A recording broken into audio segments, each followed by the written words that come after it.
Here is Solon, the lawgiver of the Athenians, quasi-mythical by the time of Herodotus, who is composing this beautiful narrative in the second half of the 5th century BCE.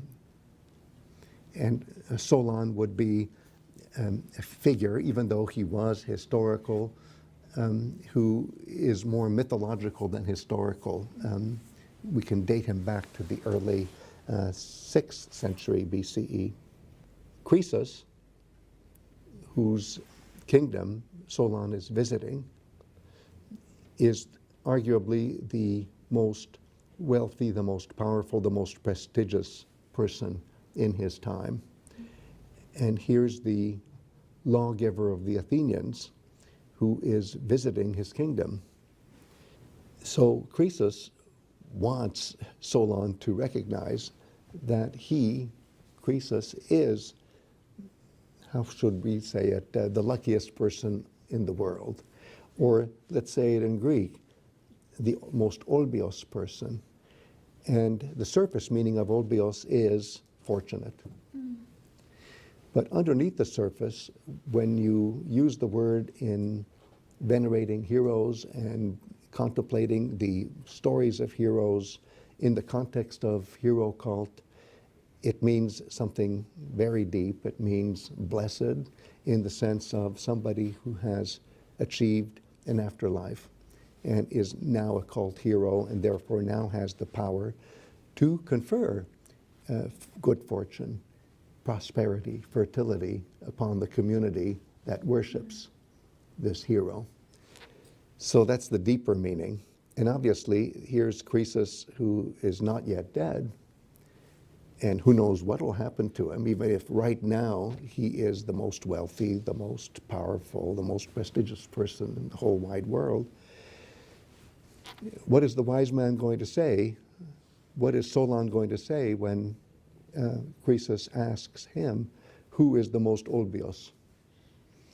And what Solon does is tell it the way it is from the standpoint of the deeper meaning of olbios. Now, before we go to the answer, which is a double answer, let me just point out that Solon is conducting a voyage. He is wandering, okay? And in the original Greek, the word for his wanderings and the word for his sense of inquiry is very important. It's theōriā, which is the word that gives us theory. And theōriā is what a wise man does when he goes on a vision quest to find the right solution for his own community. So you could say that he's on a leave of absence, Solon is, from being a lawgiver of the Athenians.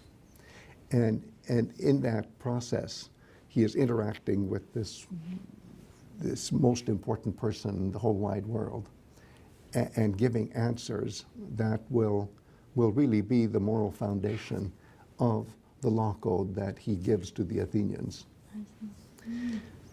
Now, technically, he's already given them the law code, and the Athenians have to promise him that they will not change a single detail. No crossing of T's, no dotting of I's, so to speak. Everything has to stay exactly the way it is while he's on his leave of absence, which is a theōriā. So I have to point that out as a wonderful supplement to what's going on here. And now for the double answer. Well, the first answer is Tellos the Athenian. And so Croesus is, of course, taken aback. And so, well, what makes Telos the most blessed of all humans? Except that, you know, Croesus doesn't think of it in terms of blessed. He thinks in terms of fortunate. So here's where the lesson comes in.